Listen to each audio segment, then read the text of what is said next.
You are listening to Mining Stock Education, where you'll learn from the top leaders in the natural resource sector and uncover quality mining investment opportunities. So don't give up. You don't know where that opportunity may lie.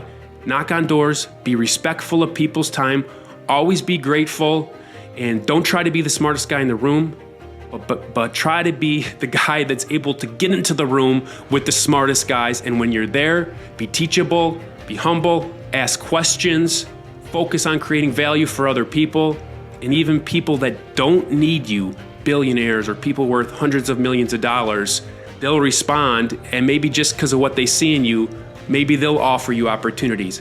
Everything I'm sharing with you today is what has got me to the place that I am today. And I'm not saying I'm, the person you want to follow. I'm sharing my story because some of you have asked for it. This is Bill Powers. You're listening to Mining Stock Education. And as you're hearing this, I'm with the family in Myrtle Beach, South Carolina. My son has a Little League tournament, so we're turning that into a vacation. And so I pre-recorded this monologue based on a number of emails I've received over the years.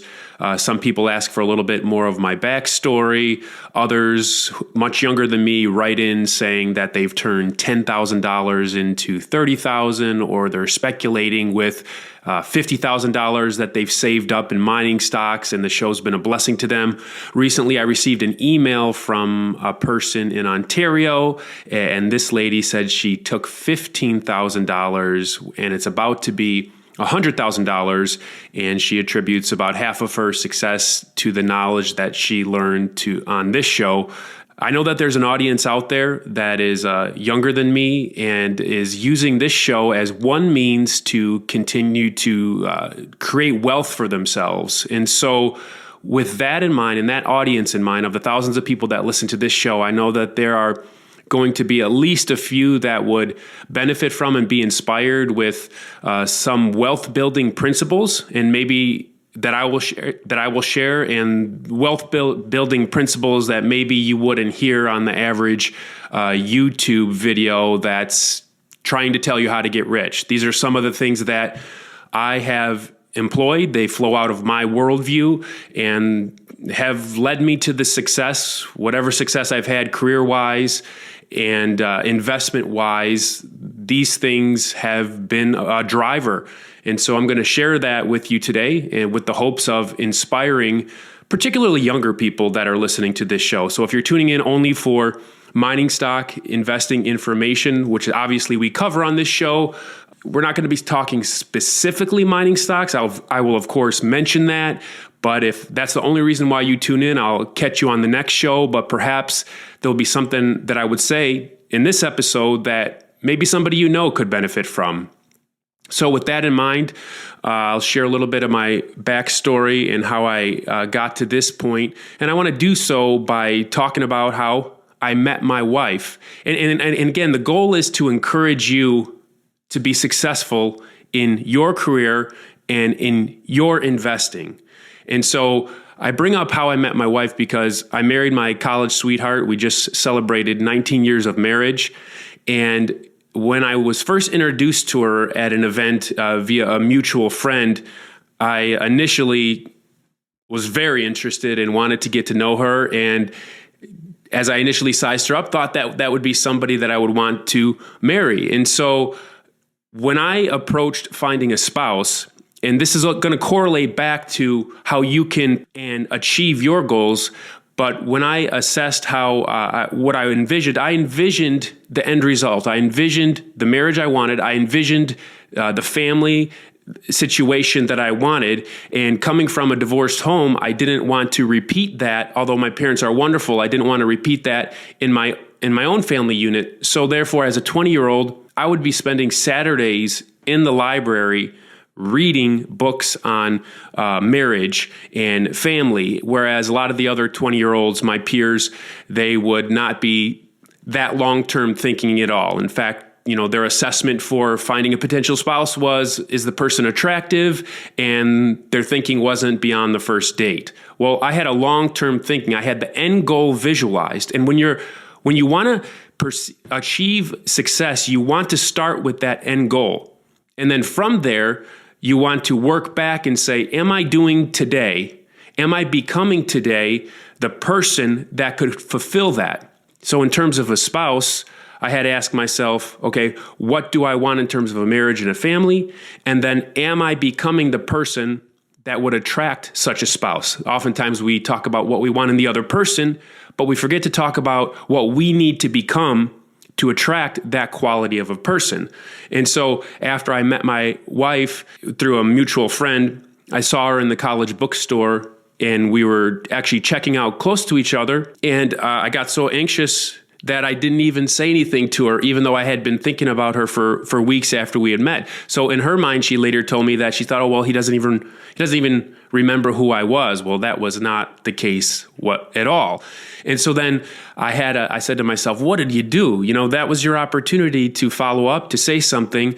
And so a couple weeks later in the college library, I saw her sitting at the computers, because back then you had to go to the computers to log in through your college account and check the email. We didn't have smartphones back then. And so I sat next to her and I said hi and just chatted for a bit. And she was surprised, she told me later, because she didn't think I remembered her. Well, of course I remembered her, but I was still a little nervous and a little shy of asking her to go do something. So finally I kept on thinking about her, and someone had told me, well, stop talking about it and just do it. And so I then shot an email. We went for a long run and walk, and 13 months later, or 12 months later, we were married, and the rest is history.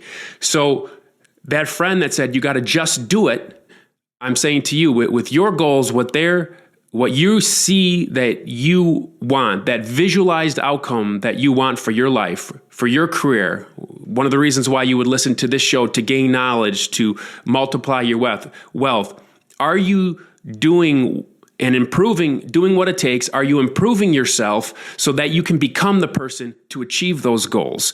And then when you have those opportunities, such as I had with meeting who is now my wife of 19 plus years, then you got to just do it. You got to seize the opportunity. You can't let opportunities pass you by. If you've been preparing yourself, seize those opportunities, take risks, because on the other side of those risks, if you've prepared yourself, could be great rewards. And always remember this, that little keys open big doors. So after my wife and I got married, the goal actually financially back then was not to create a lot of money. Obviously, that's what I'm inspired by and trying to achieve now through mining stock investing, thus this podcast. However, that wasn't actually the goal. In fact, both my wife and I wanted to work in the nonprofit sector for a charitable cause that we both believed in. And so after college, we went off to grad school. It was a 3-year grad school full time. We both got master's degrees. Through that period of time, we both worked multiple jobs, were teachers' assistants to get through grad school. Then on the other side of grad school, there was some employment opportunities, but we felt wanted to pioneer a work in the Detroit, Michigan area, which we did. So after grad school, took a risk, basically an entrepreneur in the nonprofit sector, moved up to this area, Southeast Michigan, and raised a little money to do support. But we were living on a shoestring budget. Again, money wasn't my goal. The cause to which we were working was my goal. And so that first year, our first son was born, and things were really tough. And some of the finances that we thought that we would have to support us to do the nonprofit work didn't come through. And so it was at that point that I started a side business. And so then I'm working on a side business and advancing the nonprofit cause that we believe in. And so I did that for a number of years. And then after a period of time, as my family began to grow, you start to get more month at the end of money instead of money at the end of the month after you pay the bills. And so when you have that too many times, you kind of reassess and say, can I continue down this path financially? So I concluded that I needed to transition full-time into the for-profit sector. And I had been offered opportunities in the past. In fact, when I was struggling in the first year of our nonprofit work, the president of the graduate school that we went to actually called me just randomly one evening. And as we were chatting, I told him the situation. And he said, hey, listen, if you want to move to North Carolina, I know this gentleman and he can employ you both. And at that time, If you put two salaries together, it would have been six figures, which was a ton of money to me at the time. But I passed because I believed in the vision that I was moving towards. I believed in the cause that I was working towards. And people throughout that time, even family members, would say, hey, you need to get a job, you need to quit. But one thing about me is that I would always persist. If I believed in something, I was willing to work towards it. If I saw it, I would press towards it, even when things were difficult, even when very pragmatic people would say, hey, you need to stop this. You're not making enough money. You do need money to get by, which of course you do. But I was motivated by something else. Well, then when I came to that inflection point, and I did get a sense that I accomplished a lot of the goals over the years, working in the nonprofit sector, I think it was like 7 years or something after grad school. Then I wanted to provide for my now growing children and their future. And I would, of course, need money to do so. So it came to that point to where, okay, what am I going to do? I'm not going to just get a job because I've developed many skills, and I know that I have these skills. So I looked for opportunities. And I had a friend who had a construction company, and he had previously tried to recruit me to work on a part-time basis for him because he supported me in the nonprofit work I was doing. And like literally the day that I decided, okay, I'm going to look for a for-profit opportunity, some sort of entrepreneurial opportunity. Literally that night, there was an event that we were both at, and it was like 11 p.m. after the event was concluded, and we were just chatting, and he said, hey, my business has exploded. I have this construction company, just did over $1 million of revenue this year. Do you want to consider coming and working for me like we talked in the past, because I believe that it would be a good opportunity for you and your family. Thought about it for 12 hours, called him back and said, yes, let's do it. Now, when I said, yes, let's do it, we were in debt, low income. Over the next 12 months from me giving that commitment, made 6+ figures, went from having to rent a house to buy a house with cash at the end of that year. And I bring that up to say things can turn quickly. If you're willing to look for opportunities, seize opportunities, and willing to put in the work and press forward, be the hardest worker, things can turn quickly for you. And that is a key to wealth generation. I spoke recently with someone that's worth over $100 million, and I was able to chat for several hours. And this person told me that in the initial part of their career, they were willing to work harder than anybody else. And this person has experienced massive success. Thus, they generated a lot of money, millions upon millions of dollars for themselves in a relatively short period of time. But he said, I was willing to work harder than anybody else. And he said, as I was growing my business, while everybody else was vacationing, I didn't go on a vacation for years, and I would work 80+ hours a week. And you have to be able to do that at times. When I started in that first year of working for the construction company, I didn't know how long I would be working for my friend's construction company, but it basically became a partnership, and I was working 80+ hours a week, leave the house at 6 a.m., get back at, sometimes 10:30. Weekends, when other people for the company would be relaxing with their families, I would be out. We did insurance restoration work. I'd be out knocking on doors, generating like literally $150,000 worth of business over one Saturday. And that paid off, and that paid off quickly. Within 10 months, I was able to buy a house with cash. Then I bought that house with cash. 18 months later, I was able to sell that house for twice as much as I bought it. Bought an even nicer house, more out in the country because we were in an urban area. Got 6+ acres with my family. A nice middle-class house where we live now. And another key to success in growing your wealth is that live beneath your means. Yes, you could have the flashy car. You could have the nice clothes.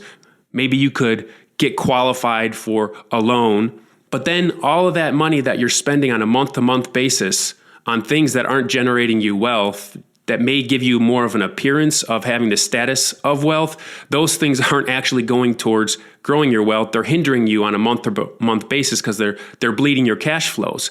If you would see what I drive right now, I drive a 2005 Toyota Sienna. That's my favorite vehicle, which I bought cash $4,500. The guy should have sold it for $7,500. It only had 68,000 miles on it. Well, when I'm driving my kids around, that's the vehicle I like to drive because I'm not interested in appearing to have wealth. I'd rather have a reliable vehicle that's paid off, that does the job, and then I'd rather put my wealth that I've accumulated into other things. If I'm going to splurge for me, what's important is I'm going to splurge on my kids. I'm going to buy my son who likes soccer. I'm going to buy him a $1,500 full-size regulation soccer goal, which we have set up here on our property.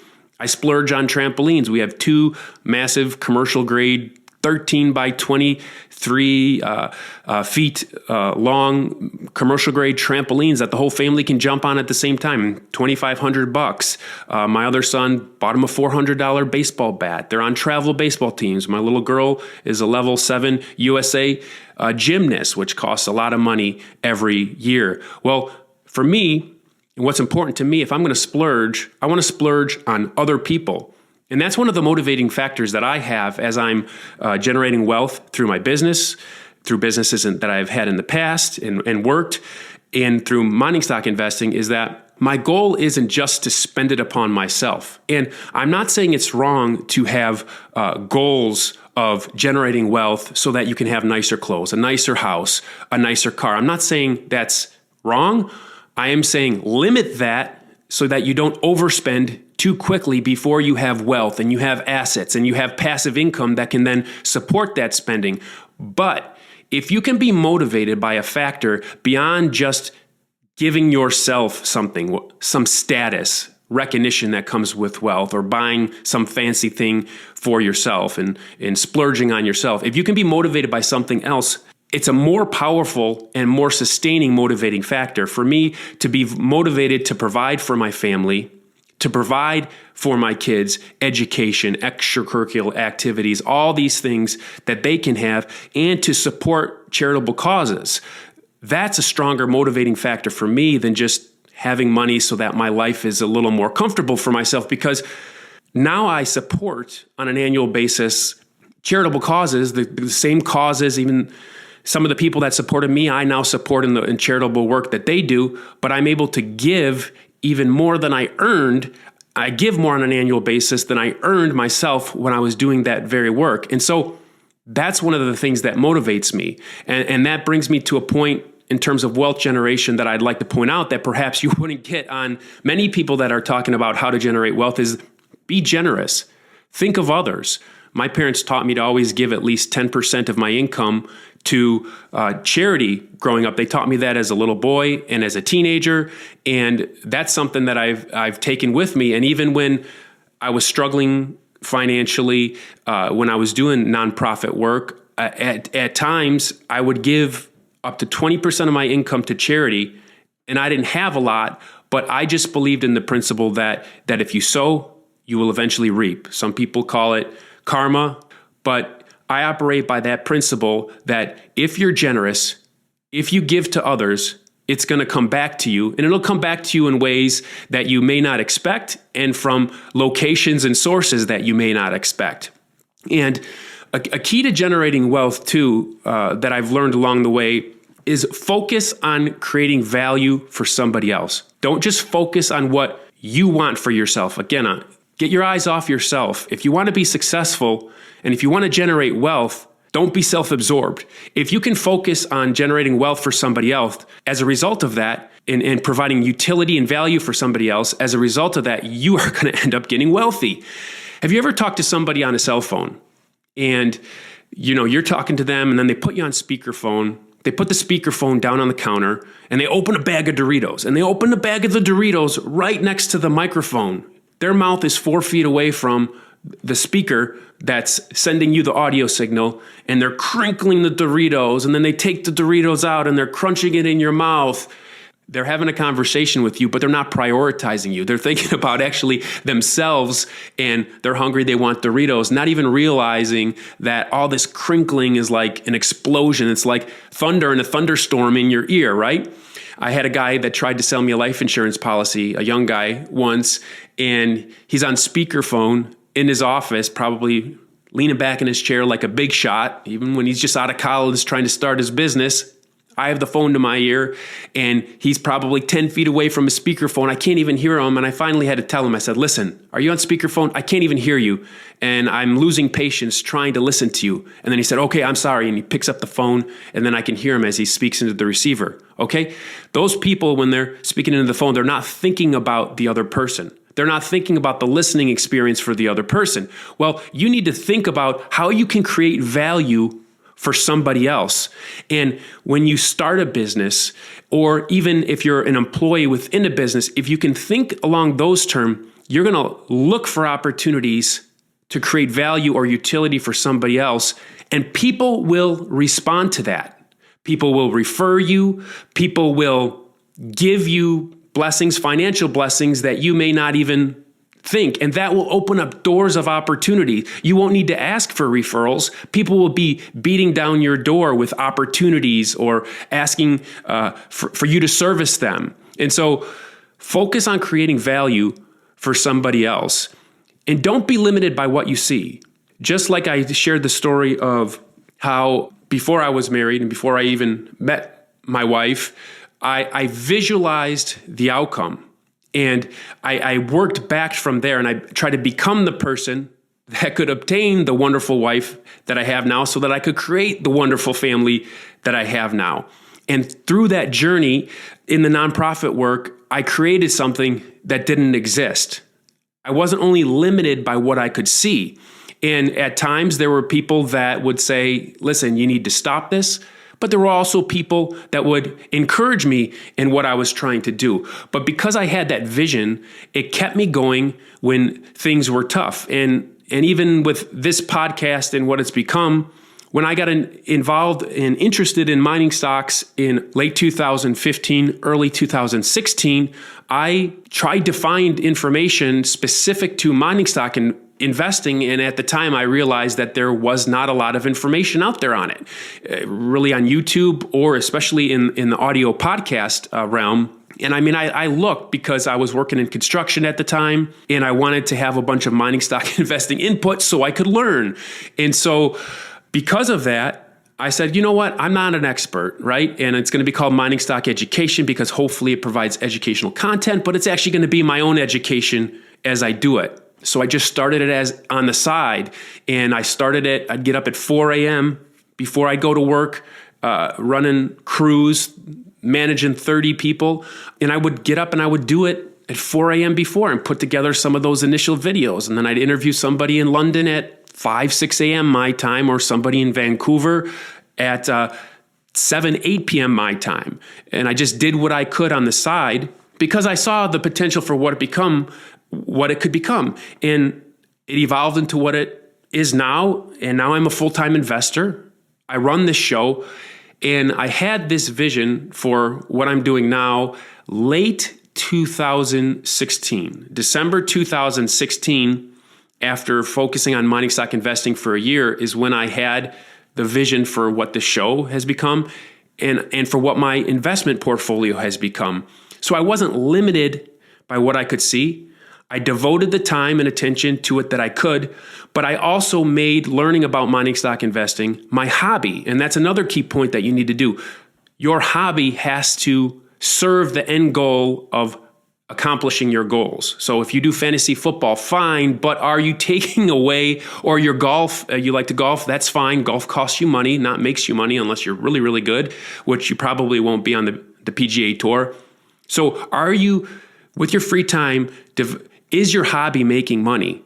And that's something you have to do. If you're going to generate wealth, you need to use that free time and devote it towards learning and taking in inputs that's going to educate you and equip you to further make money. Because I'm so involved in my kids' life, my hobbies are running my kids around to all their educational and athletic things. And my hobby was learning about how to invest in mining stocks. And it still is. I consume 10 to 15, 20 hours a week beyond my own show of investment information via podcasts and articles. A lot of the podcasts as I'm exercising or driving my kids around, I put them in the car and I say, hey, listen, I'm going to be listening to this guy talk about investing as I drive you to your thing. Just so you know, I got to do both at the same time. And it's become my hobby, and it started to become my hobby back in 2016. And I've reaped the rewards to now where I have a very robust resource investment portfolio that's doing very well. And if my investment thesis plays out for all the companies that I've invested in over the next 2, 3, 4, 5 years, I should be very set financially. I'm in a very good position. And I started off with no knowledge in tens of thousands of dollars invested back in early 2016 to now in 2021, a substantial amount of money invested in a very nice resource portfolio. And all of that came 10 years ago. As I shared, I was in debt and not making a lot of money, but I worked hard. I saw the visualized outcome. I didn't give up. I looked for opportunities. I took on as my hobby wealth building activities, and I was generous along the way. I focused on creating value for someone else. I worked hard. I worked 80 hours a week. I worked on weekends. I got up early. I shot emails late at night when other people are watching TV. And along the way, as I mentioned, I got to speak with someone worth $100+ million and pick their brain. And you've heard a lot of my interviews over these last years, how I've been able to pick the brains of literally billionaires. You heard what's on the recording. And a lot of times I get to chat with these very wealthy and smart people after the recording. And another thing to think about is that, don't strive to appear to be the smartest guy in the room.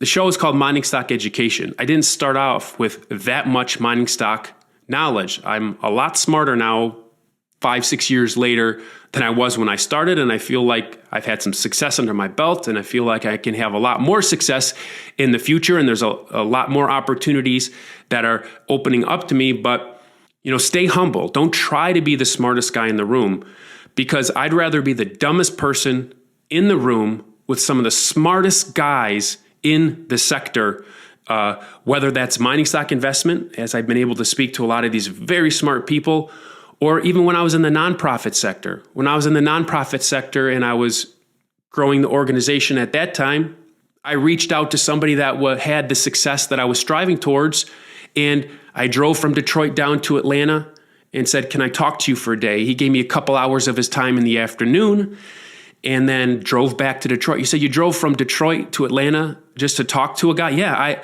I tried to get before smart people and ask the right questions. And then a few months later, I said, you know what? If I want to learn from this guy, I emailed him. I said, hey, can I literally come to your organization for 6 weeks and just see what you do? And he thought about it. He said, sure. So then I went down there for 6 weeks and just learned. And at that time, he was hosting a conference with some of the smartest and most influential people in the line of work that we were doing, nonprofit work. And so you know who in his 94 Toyota Corolla was driving all these super important, even famous within that particular line of work sector?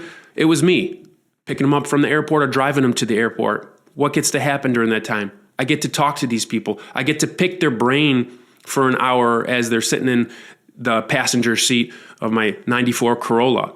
And so I was able to be the dumbest person in the car with these very, very smart and successful people.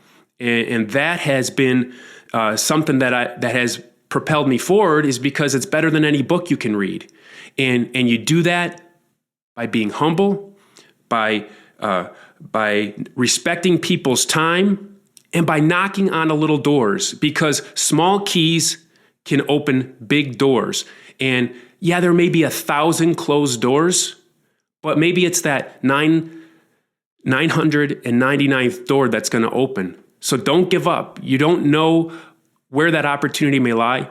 knock on doors, be respectful of people's time, always be grateful, and don't try to be the smartest guy in the room, but try to be the guy that's able to get into the room with the smartest guys. And when you're there, be teachable, be humble, ask questions, focus on creating value for other people, and even people that don't need you, billionaires or people worth hundreds of millions of dollars, they'll respond, and maybe just because of what they see in you, maybe they'll offer you opportunities. Everything I'm sharing with you today is what has got me to the place that I am today. And I'm not saying I'm, the person you want to follow. I'm sharing my story because some of you have asked for it. Others of you may not be interested in anything I just said. So if you want to give me feedback, if you're one of those people that didn't like this monologue, the email address is spamfolder@MiningStockEducation.com. That again is spamfolder@MiningStockEducation.com. But in all seriousness, I'm thankful that this show, based on some feedback that I've gotten, has been able to help you in your mining stock journey and wealth building pursuits. I'm seriously grateful for your listenership. I wish you the best. Thanks for your feedback and just everything that you've given me as the host of this show over these now 4.5 years. My sincere thanks. And from the depths of my heart, I hope that you are successful in whatever you pursue in life, and that this show can continue to be a blessing to you, to give you knowledge and just insights, hearing from different perspectives, learning about investment opportunities so that you can make money and achieve your goals. Bill Powers, signing off.